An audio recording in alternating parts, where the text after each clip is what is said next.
நாமம் மகிமைப்படுவதாக. தேவன் தந்த நல்ல ஸ்லாக்கியத்திற்காக சர்வவல்லமையுள்ள தேவனை நான் துதிக்கிறேன், ஸ்தோத்திரிக்கிறேன். கடந்து வந்த ஒவ்வொருவரையும் கர்த்தராகிய இயேசு கிறிஸ்துவின் நாமத்தினாலே உங்களை வாழ்த்து வரவேற்கிறேன். கர்த்தர் உங்களை ஆசீர்வதிப்பார். ஆமென். நல்ல ஒரு வார்த்தைகளை அன்பு ஸ்தோத்திரம் ஹேனாமோல் மூலமாய் கேட்டோம். கர்த்தர் நல்ல வார்த்தைகளை நமக்கு கொடுத்திருக்கிறார். அவரே நமக்கு நல்ல அடைக்கலமாய் இருக்கிறார். ஆமென்.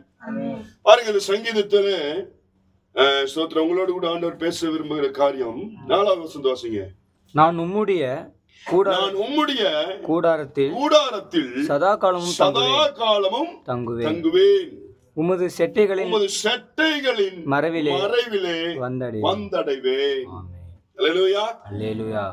இது தாவீது தேவனிடத்தில் கூப்பிட்டு சொல்லி விண்ணப்பம் செய்கிறதான ஒரு சங்கீதமாயிருக்கிறது. ஆமென். அப்போ தாவீது சொல்றாரு, என்னுடைய வாழ்க்கையிலே நீர்தான் முழு பாதுகாப்பு, முழு அடைக்கலம். அந்த பாதுகாப்பும் அடைக்கலமும் எங்கே கிடைக்கிறது என்று சொல்லி அங்கே என்ன செய்யறாரு, சுட்டி காண்பிக்கிறதை இந்த 4வது வசனத்திலே சுட்டி காண்பிக்கிறதை பார்க்கிறோம். தாவீதுடைய நாட்களிலே ஸ்தோத்திரம் சபை என்பது, ஆலயம் என்பது இல்லை. ஆனால் அவர் சொல்றாரு பாருங்க, நான் உம்முடைய கூடாரத்தில் சதா காலமும் தங்குவேன், உமது சட்டைகளின் மறைவிலே வந்து அடைவேன். அல்லேலூயா. அப்ப தாவீதுக்கு நல்லா தெரிஞ்சிருக்குது, ஆலயம் கட்டப்படவில்லை என்று சொன்னாலும் ஆலயம் கட்டினால் அந்த ஆலயத்துக்குள்ளே போய் ஸ்தோத்திரம் துதிப்பது, ஆராதிப்பது, கர்த்தருடைய நாமத்தை மகிமைப்படுத்துவது, சாட்சி சொல்லுவது, கர்த்தருடைய வார்த்தையை கேட்பது, கர்த்தருடைய வார்த்தையை தியானிப்பது, உபவாசிப்பது, ஜெபிப்பது, காத்திருப்பது, இது எல்லாம் அனுபவித்தால் அதன் மூலமாய் சந்தோஷத்தையும் சமாதானத்தையும் நிம்மதியையும் பாதுகாப்பையும் அடைக்கலத்தையும் ஒரு உறைவிடத்தையும் ஸ்தோத்திரம் தேவனால் மாத்திரமே அந்த ஆலயத்தில் இருந்து தர முடியும் என்று சொல்லி அங்கே சுட்டி காண்பிக்கிறது நாம் பார்க்கிறோம். அல்லேலூயா. பாருங்க, உலகத்தில் இருக்கிற எல்லாவற்றுக்கும் ஒரு அடைக்கலம் என்கிறதான ஒரு இடம் எல்லாத்துக்கும் இருக்குது, அல்லது பாதுகாப்பான ஒரு மறைவிடம், பாதுகாப்பான ஒரு இடம் என்று சொல்லி அதுக்கு இருக்குது. ஆமென். ஸ்தோத்திரம். இல்லைங்களா? சின்ன சின்ன பறவைகள் எல்லாம் அதன் செய்யும், மிகுந்த பாதுகாப்பான இடத்துல தான் கூடு கட்டும். அது எந்த பறவையாகட்டும் பாதுகாப்பான இடத்துல தான் போய் கூடு கட்டும். மிருக ஜீவன்களை கவனிங்க, பாதுகாப்பான இடத்துல தான் போய் தங்கும். பறவைகளாகட்டும், விலங்குகளாகட்டும், ஊர்வன பரப்போன எந்த மிருக ஜீவனமாகட்டும், எல்லா மிருக ஜீவன்களும், எல்லா பறவைகளும், ஊர்வன நடப்பன எல்லா ஜீவ ஜந்துக்களும் அதுக்குன்னு ஒரு பாதுகாப்பான மறைவிடம் இருக்கிறது. ஆமென். அல்லேலூயா. ஆனா மனுஷனுக்கு பாதுகாப்பான இடம் சொல்ல முடியுமா? நமக்குன்னு ஒரு வீடு ஆர்டர் கொடுத்திருக்காரு, அது நித்தியமா அது பாதுகாப்பான இடம் சொல்ல முடியுமா? முடியாது. அல்லேலூயா. அல்லேலூயா. அல்லேலூயா. நம்மை அழைத்த, தெரிந்து கொண்ட, வேறு பிரித்த, முன்குறித்த நம்முடைய தேவனே நமக்கு முற்றிலும் பாதுகாப்பாய் இருக்கிறார். அவரே நமக்கு அடைக்கலமாய் இருக்கிறார். அந்த அடைக்கலத்திலே ஒரு முழுமை பெற வேண்டும் என்று சொன்னால், தேவனால் தெரிந்து கொள்ளப்பட்ட, அழைக்கப்பட்ட, முத்தரிக்கப்பட்ட, வேறு விரிக்கப்பட்ட தேவ பிள்ளையே, நீ சபைக்கு கடந்து செல்லும் போது, ஆலயத்திற்குள் கடந்து செல்லும் போது, அந்த ஆலயத்திலே ஸ்தோத்திரம் தேவனுக்கு கொடுக்க வேண்டிய கனம், மகிமை, அவருக்கு கொடுக்க வேண்டிய மதிப்பு, மரியாதை எல்லாவற்றையும் கொடுத்து அங்கே துதித்து ஆராதித்து அவனுடைய நாமத்தை மகிமைப்படுத்தி சாட்சி சொல்லி கர்த்தருடைய வார்த்தையை கேட்டு கர்த்தருடைய வார்த்தையை தியானிச்சு உபவாசித்து ஜெபித்து ஆராதிக்கும் போது நீ உணர முடியும், தேவனே எனக்கு அடைக்கலமாயிருக்கிறார், தேவனே எனக்கு பாதுகாப்பாயிருக்கிறார். அந்த பிரசன்ஸை, அந்த மகிமையை நான் தேவனுடைய ஆலயத்திலே, சபையிலே உணர்கிறேன். எப்பப்பெல்லாம் ஆண்டுடைய சமூகத்திலே வாஞ்சியோடு, தாகத்தோடு, பிரயாசத்தோடு நீங்க வர்றீங்களோ, தேவனுடைய ஆலயத்துக்குள்ள, தேவனுடைய சபைக்குள்ள நித்திய காலமாய் அவருடைய பிரசன்னத்தை மகிமையையும் நீங்கள் உணர முடியும். ஆமென். அது உணரும் போது உங்களுடைய உள்ளத்துக்குள்ள, இதயத்துக்குள்ள ஒரு ஃபீல் உண்டாகும். தேவன் எனக்கு அடைக்கலமாய் இருக்கிறார், தேவன் எனக்கு பாதுகாவலாய் இருக்கிறார், அவர்தான் எனக்கு நித்திய மறைவிடம். அல்லேலூயா. உங்களுக்கு எனக்கும் ஆண்டவர் வச்சிருக்கிற நித்திய மறைவிடமாக அவருடைய சட்டை எங்க? தேவனுடைய ஆலயம், தேவனுடைய சபை. தாவீதுடைய நாட்கள ஆலயம் ஒண்ணு கட்டல, ஆனா ஆலயம் கட்டுவதற்கு பிரயாசப்பட்டார். தேவன் அனுமதிக்கல. உன்னுடைய மகன் தான் ஆலயம் கட்டணும்னு சொல்லிட்டாரு. ஆனா ஆலயம் இல்லாத போதும் அந்த ஆலயத்தை கற்பனை பண்ணி அந்த ஆலயத்தை தன்னுடைய உள்ளத்தில் இழுத்துக்குள்ள கொண்டு வந்து, நான் உம்முடைய கூடாரத்தில் நித்தமும் சதா காலம் வந்து தங்குவேன். அது சொல்றாரு, தங்குவேன், உமது சட்டைகளின் மறைவிலே வந்து அடைவேன். அல்லேலூயா, அல்லேலூயா, அல்லேலூயா. ஸ்தோத்திரம். எந்த ஒரு தாயும் தன்னுடைய பிள்ளைக்கு எந்த ஒரு ஆபத்தும் வராத வண்ணம் தான் பாதுகாத்துக்குவாங்க. ஒரு பறவை கூட பாருங்க, அது கோழியாகட்டும், அது ஒரு காக்கையாகட்டும், பாருங்க, ஒரு காக்கா லைன் கம்பத்துல அடிச்சு கீழே விழுந்துச்சு, குற்றுவேரா கிடக்குதால செத்து போச்சுன்னு வைங்க, அந்த காக்காய வந்து யாரும் தொட முடியாது, பக்கத்துல கூட போக முடியாது. பக்கத்துல போயிட்டீங்கன்னு வச்சுங்க, நீங்க தான் அதைய சாகடிச்சிட்டின்னு சொல்லிட்டு அது கரண்ட் அடிச்சு விழுந்துருச்சு. ஆனா பக்கத்துல நீங்க போயிட்டீங்கன்னு வச்சுங்க, அவ்வளவுதான். அது என்ன நினைக்கும்? என்னுடைய குஞ்சா அல்ல என்னுடைய இனத்தை அடிச்சு கொன்னுட்டாங்கன்னு சொல்லி என்ன செய்யும்? எல்லா காக்கா ஒண்ணு கூடி வந்து செய்யும், வரும் இல்லையா? ஆமென், ஆமென்.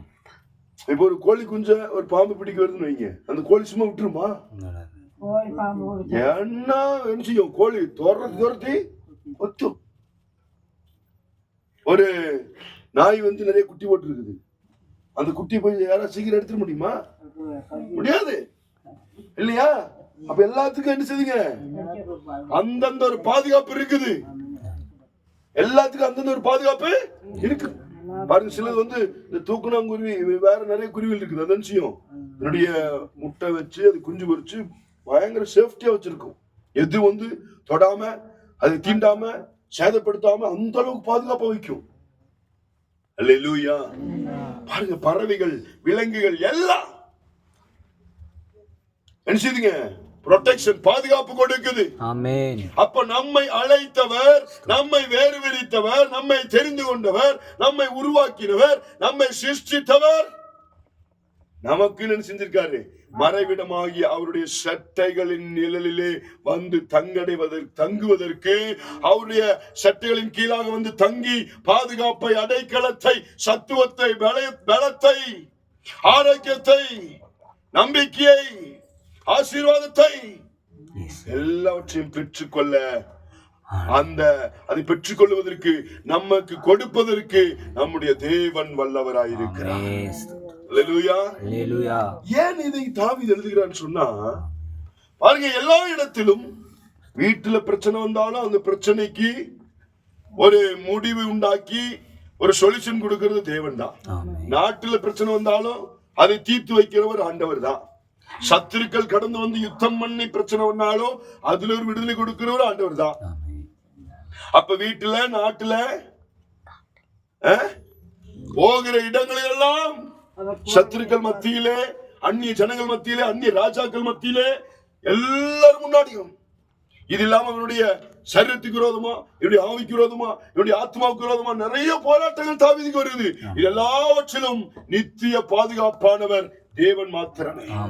அதை அனுபவித்தவர், அதை ருசித்து பார்த்தவர் தன்னுடைய வாழ்க்கையில சொல்றாரு, ஆண்டவரே, நான் உம்முடைய கூடாரத்தில் வந்து சதா காலம் தங்குவேன். ஆண்டவரே, உமது சட்டைகளின் மறைவிலே நான் வந்து தங்குவேன். நீர்தான் என்னுடைய பாதுகாப்பு, நீர்தான் என்னுடைய அடைக்கலம். உம்முடைய சட்டைகளின் நிலையில நான் வந்து தங்குனத நான் ருசி பார்த்திருக்கிறேன், அனுபவிச்சிருக்கிறேன், நான் ஃபீல் பண்ணிருக்கிறேன். நீங்க என்ன செய்யுங்க? என்னை தாங்குங்க. எனக்கு என்ன செய்யுங்க, நித்திய பாதுகாப்பு கொடுங்க, நித்திய அடைக்கலம் கொடுங்க. நான் உடைய சமூகத்திலே கடந்து வந்து உம்மை பாராதிக்குமோ, உம்மை பாட்டு பாடும் போது, உம்மை ஆராதிக்கும் போது, நாமத்தை மகிமைப்படுத்தும் போது அந்த ஃபீல் நான் நினைச்சணும், உணரணும். நீங்க எத்தனை பேர் நம்ம ஸ்தோத்திரம், இது நம்முடைய கான்செப்ட்ல இது ஸ்தோத்திரம் ஒரு சாதாரண ஒரு இடம் தான். ஆமென். சாதாரண ஒரு இடம் தான். ஆனா எங்கே தேவ ஜனம் கூடி வருகிறதோ இது சபை. ஆமென். எல்லாம் கசகசன்னு தான் இருக்குது. ஆனா இது ஆண்டவர் பார்க்கல. இது சூழ்நிலை நிமித்தமா இதெல்லாம் அப்படி கிடக்குது.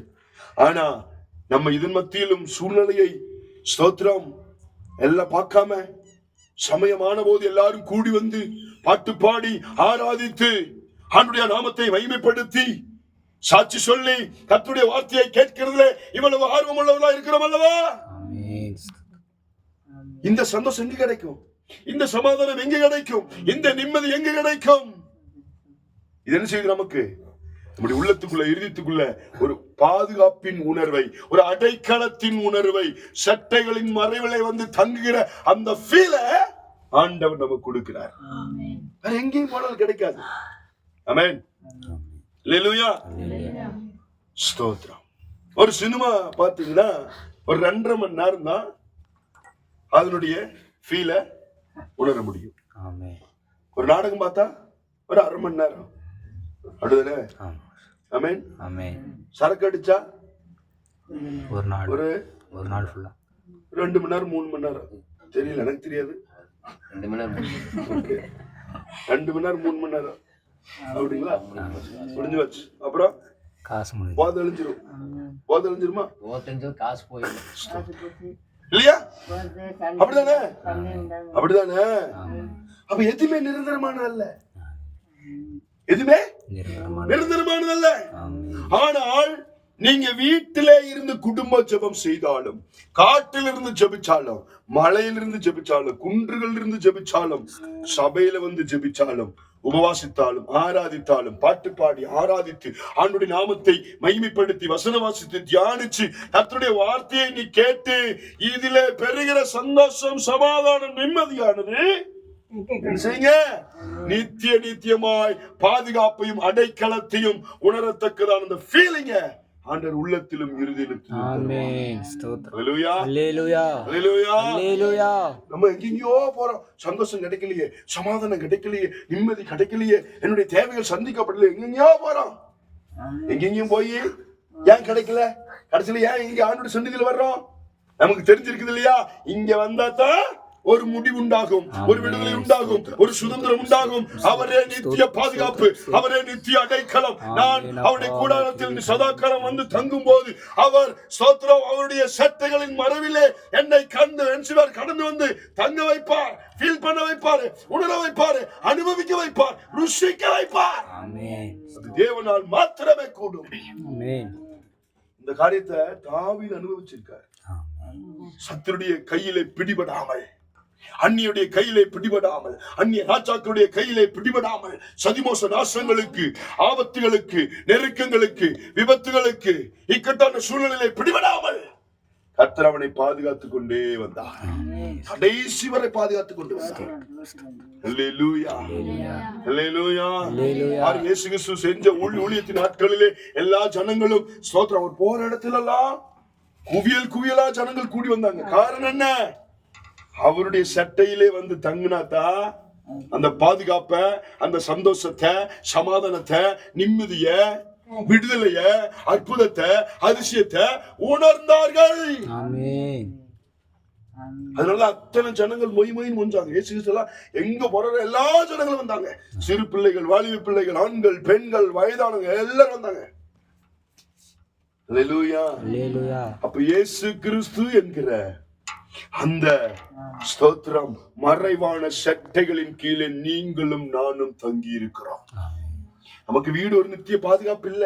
ஆனா இயேசு கிறிஸ்து என்கிற நாமம், இயேசு கிறிஸ்துவை அறிந்த நீயும் நானும் அந்த நாமத்தின் கீழே, அந்த நாமம் என்கிற சட்டையின் கீழே நீ அடைக்கலம் பூவாய் என்று சொன்னார். உனக்கு நித்திய பாதுகாப்பும் அடைக்கலமும் அவர் கொடுக்க வல்லவராயிருக்கிறார். அது ஆலயத்திலே வரும்போது நீ ஆராதிச்சு துதிச்சு பாடி ஆண்டவருடைய நாமத்தை மகிமைப்படுத்தி ஸ்தோத்திர வசனத்தை வாசித்து தியானிச்சு உணர்வாய் என்று சொன்னால் அதை நீ அனுபவிக்க முடியும், ருசி பார்க்க முடியும், ஃபீல் பண்ண முடியும். அதை தாவீது ஒவ்வொரு நாளும் அனுபவிச்சு ருசிச்சதுனாலதான் இதை எழுதி வைக்கிறார். ஹல்லேலூயா, ஹல்லேலூயா, ஸ்தோத்திரம். பாருங்க, ஒவ்வொரு ஸ்தோத்திரம் பரிசுத்தவான்களும் இக்கட்டான சூழலிலே இந்த ஸ்தோத்திரம் மறைவிடமாகிய சட்டைகளுக்கு கீழே வந்து தங்குவதற்கு, அடைக்கலம் புகுவதற்கு நிறைய பேர் எத்தனிச்சிருக்காங்க. அதை அனுபவித்தும் இருக்கிறார்கள். ஹல்லேலூயா, ஸ்தோத்திரம். ஆமென். பழைய ஏற்பாட்டு பரிசுத்தவான்களும் சரி, புதிய ஏற்பாட்டு பரிசுத்தவான்களும் சரி, எல்லாரும் தேவனுக்கும் இயேசு கிறிஸ்துவுக்கு தான் முக்கியத்துவம் கொடுத்தாங்க.